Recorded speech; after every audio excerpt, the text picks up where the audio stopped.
Hello ji, good morning. Welcome to exam today. આજે જે 27 April અને 27 એપ્રિલ 2024ના રિલેટિવ કરંટ અફેર્સની ડિસ્કશન આ વિડીયોમાં આપણે કરવાના છે. તો છેલ્લે સુધી વિડીયો સાથે બની રહેજો. કરંટ અફેર્સ ઇમ્પોર્ટન્ટ ટોપિક છે, દરેક એક્ઝામમાં પ્રશ્ન પૂછવામાં આવે છે મિત્રો, specially Gujarat police constable PSI LRD માટે. મિત્રો ટોપિક પર આવીએ. 27 એપ્રિલ 2024, ક્વેશ્ચન નંબર 1 છે, હાલમાં વિશ્વ મલેરિયા દિવસ ક્યારે મનાવવામાં આવ્યો? તો મિત્રો વાત થઈ છે અહીંયા વિશ્વ મલેરિયા દિવસની. એ દર વર્ષે 25 એપ્રિલે મનાવવામાં આવે છે, 25 એપ્રિલે. હવે આ મલેરિયા દિવસની થીમ શું છે 25 એપ્રિલે? તો મિત્રો એ છે accelerating the fight against malaria for a more equitable world. શું છે theme? Accelerating the fight against malaria for a more equitable world. Theme યાદ રાખવાની છે. ઇમ્પોર્ટન્ટ ડેસની વાત થઈ તો હાલમાં 24 એપ્રિલે રાષ્ટ્રીય પંચાયતી રાજ દિવસ મનાવવામાં આવ્યો.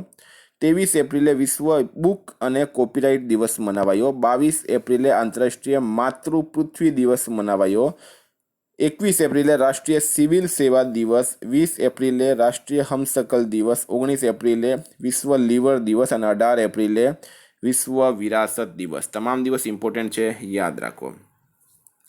હાલમાં આરબીઆઈના કયા ડિપ્ટી ગવર્નરનો કાર્યકાળ 1 વર્ષ વધારવામાં આવ્યો છે? તો રિઝર્વ બેંક ઓફ ઇન્ડિયા આરબીઆઈના કયા ડિપ્ટી ગવર્નરનો કાર્યકાળ 1 વર્ષ વધારવામાં આવ્યો? મિત્રો ડિપ્ટી ગવર્નર હોય છે 4, આરબીઆઈના મુખ્ય ગવર્નર હોય છે 1. તો હાલમાં આરબીઆઈના મુખ્ય ગવર્નર કોણ છે? તે છે શક્તિકાંત દાસ, બરાબર, 25મા નંબરના છે. હવે આરબીઆઈના એક ડિપ્ટી ગવર્નર છે મિત્રો ટી રવિશંકર. આ ટી રવિશંકરનો કાર્યકાળ 3 વર્ષનો હતો. હાલમાં એમનું 3 મેના રોજ રિટાયરમેન્ટ હતું મિત્રો, પણ એમનો કાર્યકાળ જે છે 3+1 કર્યો છે. હવે 3+1 બરાબર 4 વર્ષનો કાર્યકાળ રહેશે, 1 વર્ષ વધારવામાં આવ્યું છે. ટી રવિશંકર. મિત્રો આરબીઆઈની સ્થાપના 1 એપ્રિલ 1935ના રોજ કોલકાતામાં થઈ હતી. 1937માં એનું હેડક્વાર્ટર મુંબઈ લાવવામાં આવ્યું, બરાબર. તો હાલમાં એનું હેડક્વાર્ટર મુંબઈમાં છે. ગુજરાતના કેટલા યુવાનોને અમેરિકામાં ક્લાઇમેટ એક્શન હીરો એવોર્ડથી સન્માનિત કરવામાં આવશે? તો ગુજરાતના કેટલા યુવાનો અમેરિકામાં ક્લાઇમેટ એક્શન હીરો? તો મિત્રો ડિટેલમાં વાત કરીએ આપણે તો અમેરિકાના શિકાગો ક્લાઇમેટ એક્શન મ્યુઝિયમ દ્વારા આ એવોર્ડ આપવામાં આવે છે.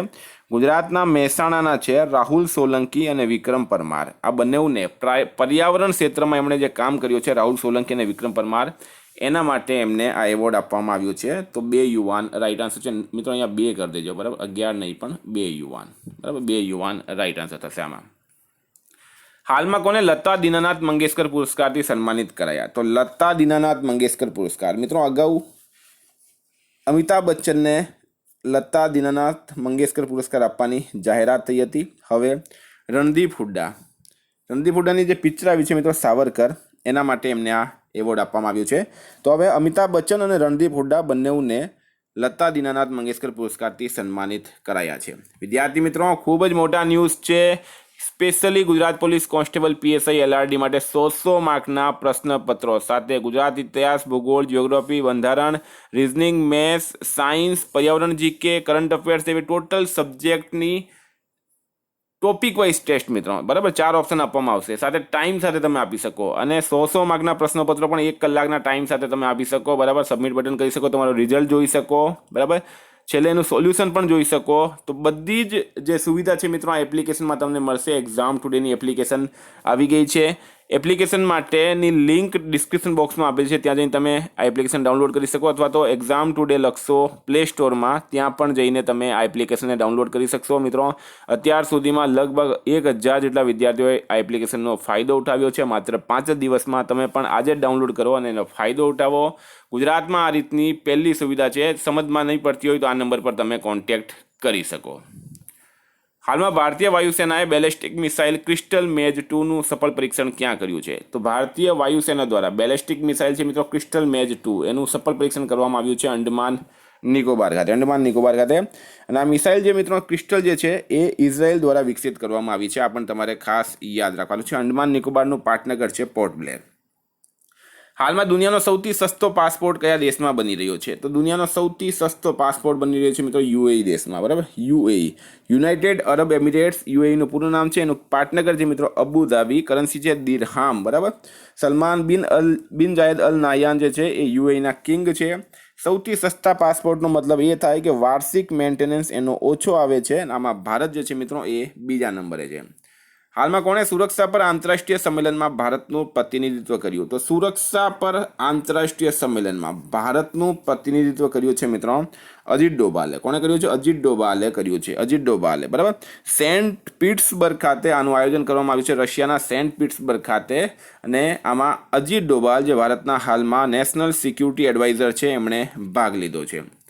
હાલમાં આપદા પ્રતિરોધી બુનિયાદી ઢાંચા પર છઠ્ઠા આંતરરાષ્ટ્રીય સંમેલનનું ક્યાં આયોજન કરાયું? તો મિત્રો આપદા પ્રતિરોધીની મિનિંગ તમને સમજાવું. કોઈક વખત વધારે વરસાદ થઈ જતો હોય, કોઈક વખત દરિયામાં સુનામી આવતી હોય, કોઈક વખત અકાળ પડતો હોય, વરસાદ નહીં પડતો હોય, અથવા કોઈ બિલ્ડિંગ ધરાશાયી થઈ ગઈ હોય, તો આને ઇમરજન્સી પ્રતિરોધી, બરાબર. ઇમરજન્સી જે આપણા પર વિપદા આવે છે એનો પ્રતિરોધ કરવા માટે બુનિયાદી ઢાંચો એટલે કે પ્રાઇમરી શું એક્શન લઈ શકાય એના પર છઠ્ઠા આંતરરાષ્ટ્રીય સંમેલનનું હાલમાં ન્યૂ દિલ્હી ખાતે આયોજન કરવામાં આવ્યું છે. હાલમાં આવેલ વર્લ્ડ સાયબર ક્રાઇમ ઇન્ડેક્સમાં ભારત કેટલામાં સ્થાને છે? તો મિત્રો વર્લ્ડ સાયબર ક્રાઇમ ઇન્ડેક્સની વાત થઈ અહીંયા, અને આમાં ભારત છે મિત્રો 10મા નંબરે. સાયબર, તમે વોટ્સએપ વાપરો, ફેસબુક વાપરો, ઇન્સ્ટાગ્રામ વાપરો, બેન્કિંગ એટલે કે આજના જીવનમાં માનવી માટે કમ્પ્યુટર અને સંચાર એટલે કે ટેકનોલોજી ખૂબ જ મહત્ત્વની થઈ ગઈ છે. જેટલી મિત્રો આપણને સુવિધા મળે છે એની સામે એનો પડકાર પણ હોય છે, એ હાનિકારક પણ હોય છે. સાયબર ક્રાઇમ હવે વધી ગયા. લોકોના બેંક એકાઉન્ટ ઘણી વખત મિત્રો જે છે એ ફ્રોડ લોકો બેંક એકાઉન્ટ સાફ કરી મૂકતા હોય, અથવા તો તમારી સાથે વિડીયોના લીધે અથવા તો કોઈ પણ ગેંગના લીધે અમુક જે મિત્રો પ્રોબ્લેમ્સ આવે છે, ન્યૂડ વિડીયોઝ વગેરે, તો એ સાયબર ક્રાઇમમાં આવે અને એમાં ભારત 10મા નંબરે છે. હવે પ્રશ્ન એ છે કે પ્રથમ નંબર કોણ છે? ભારત 10મા નંબરે છે, તો પ્રથમ નંબર છે મિત્રો રશિયા, અને યુક્રેન છે મિત્રો આમાં બીજા નંબરે, બરાબર. તો આ પણ તમારે યાદ રાખવાનું છે. હાલમાં સુધીર કક્કડનું નિધન થયું છે, તેઓ કોણ હતા? તો સુધીર કક્કડનું હાલમાં નિધન થયું છે મિત્રો એક મનોવૈજ્ઞાનિક હતા, સાથે સાથે લેખક પણ હતા. આપણે એમને શ્રદ્ધાંજલિ આપીએ. હાલમાં રેઝર પે કઈ પેમેન્ટ બેંક સાથે મળીને યુપીઆઈ સ્વિચ લોન્ચ કર્યો છે? તો મિત્રો રેઝર પે, બરાબર, એક પેમેન્ટ ગેટવે છે રેઝર પે, એણે હાલમાં એરટેલ પેમેન્ટ બેંક સાથે મળીને એક યુપીઆઈ સ્વિચ લોન્ચ કર્યો છે, તો આપણને યાદ રાખવાનું છે. હાલમાં એર ઇન્ડિયાએ કયા દેશની ઓલ નિપ્પોન એરવેઝ સાથે કોડ શેર સમજોતા પર હસ્તાક્ષર કર્યા? તો એર ઇન્ડિયા ભારતની એક એરલાઇન્સ કંપની છે, અને ઓલ નિપ્પોન એરવેઝ ક્યાંની છે મિત્રો? એ છે જાપાન દેશની. એની સાથે મળીને હાલમાં સમજોતો કર્યો છે, કોડ શેર સમજોતો કર્યો છે. હવે મિત્રો વાત કરીએ જાપાનની. આપણે જાપાનનું કેપિટલ છે ટોક્યો, કરન્સી છે જાપાનની યેન, જાપાનના પીએમ છે ફુમિયો કિશિદા. હાલમાં જાપાનમાં 1000 વર્ષ જૂના સોમિન સાઈ મહોત્સવ સમાપ્ત થયો. જાપાન દુનિયાનો પહેલો લાકડીનો ઉપગ્રહ લોન્ચ કરશે. જાપાન દરિયાની અંદર જ્વાળામુખી વિસ્ફોટ પછી નવો દ્વીપ શોધી લીધો છે. ઇસરો જાપાની સ્પેસ એજન્સીની મદદથી નેક્સ્ટ ચંદ્રમા મિશન પૂરું કરશે. જાપાનના યાકોહામામાં ડાન્સિંગ પિકાચુ કાર્યક્રમનું હાલમાં આયોજન કરવામાં આવ્યું છે. હાલમાં આઈસીસી T20 વર્લ્ડ કપના બ્રાન્ડ એમ્બેસેડર કોણ નિયુક્ત કરાયા? તો આઈસીસી T20 વર્લ્ડ કપ એના બ્રાન્ડ એમ્બેસેડર કોને નિયુક્ત કરાયા છે? તો આપણે રાઈટ આન્સર છે એમાં ઉસેન બોલ્ટને, બરાબર. ઉસેન બોલ્ટ જે છે એને બ્રાન્ડ એમ્બેસેડર નિયુક્ત કરાયા. હવે તમારા મગજમાં પ્રશ્ન થતો હશે કે આઈસીસી T20 વર્લ્ડ કપનું આયોજન ક્યાં થશે? તો મિત્રો 1 જૂનથી 29 જૂન સુધી અમેરિકા અને વેસ્ટ ઇન્ડિઝમાં આનું આયોજન થશે. ઉસેન બોલ્ટ ક્રિકેટર નથી. ઉસેન બોલ્ટ શું છે? એક ધાવક છે, દોડવીર છે. કયા દેશના? જમૈકાના. જમૈકા ક્યાં આવેલું છે? વેસ્ટ ઇન્ડિઝ ખાતે. હાલમાં પ્રબોવો સુબિયાન્તો કયા દેશના રાષ્ટ્રપતિ બન્યા છે? તો મિત્રો પ્રબોવો સુબિયાન્તોની વાત થઈ, એ હાલમાં ઇન્ડોનેશિયાના રાષ્ટ્રપતિ બની ગયા છે. પ્રબોવો સુબિયાન્તો ઇન્ડોનેશિયાના રાષ્ટ્રપતિ બની ગયા છે. મિત્રો વાત કરીએ ઇન્ડોનેશિયાનું કેપિટલ છે મિત્રો જકાર્તા, અને કરન્સી છે ઇન્ડોનેશિયન રૂપિયા. હાલમાં તીરંદાજી વિશ્વકપ 2024નું આયોજન ક્યાં કરાયું છે? તો તીરંદાજી વિશ્વકપ 2024નું આયોજન થયું છે મિત્રો ચીન ખાતે, ચીન દેશમાં થયું છે. મિત્રો ચીનની વાત કરીએ, ચીન આપણા માટે ઇમ્પોર્ટન્ટ રહેશે. ચીન અને ભારત વચ્ચે મેકમોહન રેખા આવેલી છે.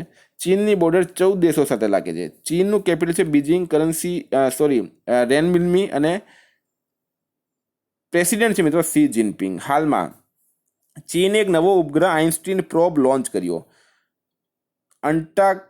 અંટાર્કટિક વૈજ્ઞાનિક અભ્યાસ માટે ચીનને ક્વિનલિંગ સ્ટેશનનું અનાવરણ કર્યું છે. ભારતીય સેનાએ ચીનની સીમા પર આઈડીડી અને આઈએસ સિસ્ટમ તૈનાત કર્યા છે. હાલમાં ટાટા પાવર સોલર સિસ્ટમે કઈ બેંક સાથે રણનીતિક ભાગીદારી કરી છે? તો ટાટા પાવર સોલર સિસ્ટમ દ્વારા હાલમાં ઇન્ડિયન બેંક સાથે રણનીતિક ભાગીદારી કરવામાં આવી છે. હાલમાં કોની WFI એથ્લીટ પેનલના અધ્યક્ષ તરીકે પસંદગી થઈ? તો મિત્રો WFI એટલે કે વર્લ્ડ રેસલિંગ ફેડરેશન, બરાબર, અથવા તો WFI એટલે કે રેસલિંગ ફેડરેશન ઓફ ઇન્ડિયા. એના એથ્લીટ પેનલના અધ્યક્ષ તરીકે નરસિંહ યાદવ જે પહેલવાન છે એમની નિમણૂક કરવામાં આવી છે. નરસિંહ યાદવ રાઈટ આન્સર થશે. તો ફ્રેન્ડ આ હતા કરંટ અફેર્સના પ્રશ્નો. વાત કરીએ રિવિઝનની આપણે 26/4/2024. રાષ્ટ્રીય પંચાયતી રાજ દિવસ મનાવવામાં આવે 24 એપ્રિલે. ભારતનો સૌથી હલકો બુલેટ પ્રૂફ જેકેટ DRDOએ વિકસિત કર્યો. ભારત સરકારના ઇન્ડિયન ઓશન હમ્પબેક ડોલ્ફિન સર્વે મુજબ જામનગર અને એની આજુબાજુના વિસ્તારમાં 211 જેટલી ડોલ્ફિન આવેલી છે. કોણે પેશેવર સ્ક્વેશથી સંન્યાસ લીધો? તો સૌરવ ઘોષાલે. હાલમાં કયા દેશની ટેનિસ ખેલાડી ગાર્બિન મુગુરુજા બ્લેન્કોએ સંન્યાસની જાહેરાત કરી? તો સ્પેન. ડેટા ટ્રાફિકના મામલામાં વિશ્વમાં સૌથી મોટો મોબાઈલ ઓપરેટર કોણ બન્યો છે? રિલાયન્સ જીઓ. હાલમાં કયા દેશની ગાયિકા રેજવાના ચૌધરી બાનિયાને પદ્મશ્રી પુરસ્કાર મળ્યો? તો બાંગ્લાદેશ. હાલમાં કયા દેશના અવકાશ યાત્રીઓ આર્ટેમિસ પ્રોગ્રામના ભાગરૂપે અમેરિકાના નાસા ચંદ્ર મિશનમાં જોડાશે અને ચંદ્ર પર ઉતરશે? જાપાન. કોણે એડવેન્ચર ઓફ અ ટ્રેવલિંગ મોન્ક એ મેમોયર નામની પુસ્તક લખી છે? તો ઇન્દ્રધુમન સ્વામીએ. ભારતની સૌથી મોટી ક્લાઇમેટ ક્લોક ક્યાં લગાવવામાં આવી? ન્યૂ દિલ્હી ખાતે. હાલમાં કયા રાજ્યની સરકારે તમામ અધિકારીઓ માટે ડિજિટલ સિગ્નેચર ફરજિયાત કર્યો? જમ્મુ કાશ્મીર રાઈટ આન્સર છે.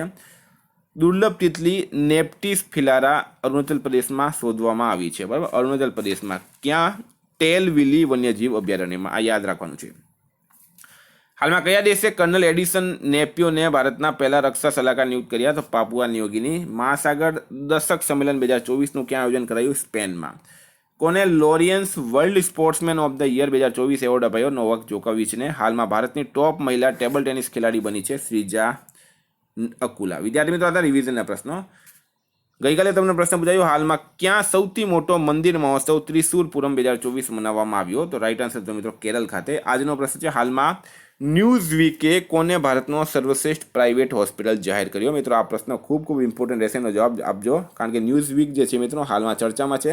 વડાપ્રધાન નરેન્દ્ર મોદીનો કવર પેજ એમણે છાપ્યો હતો અને એવું નરેન્દ્ર મોદી બીજા વડાપ્રધાન બન્યા હતા, પહેલાં ઇન્દિરા ગાંધીનું પણ છપાઈ ગયું હતું. તો હવે ન્યૂઝવીકે કોને ભારતનો સર્વશ્રેષ્ઠ પ્રાઇવેટ હોસ્પિટલ જાહેર કર્યો એનો જવાબ તમારે કમેન્ટ બોક્સમાં જણાવવાનું. ફ્રેન્ડ વોટ્સઅપ અને ટેલિગ્રામની લિંક ડિસ્ક્રિપ્શન બોક્સમાં આપેલી છે. PDF માટે 9510411961 પર કોન્ટેક્ટ કરો. Thank you. ફરી મળીશું આ વિડીયો સાથે. જય હિન્દ.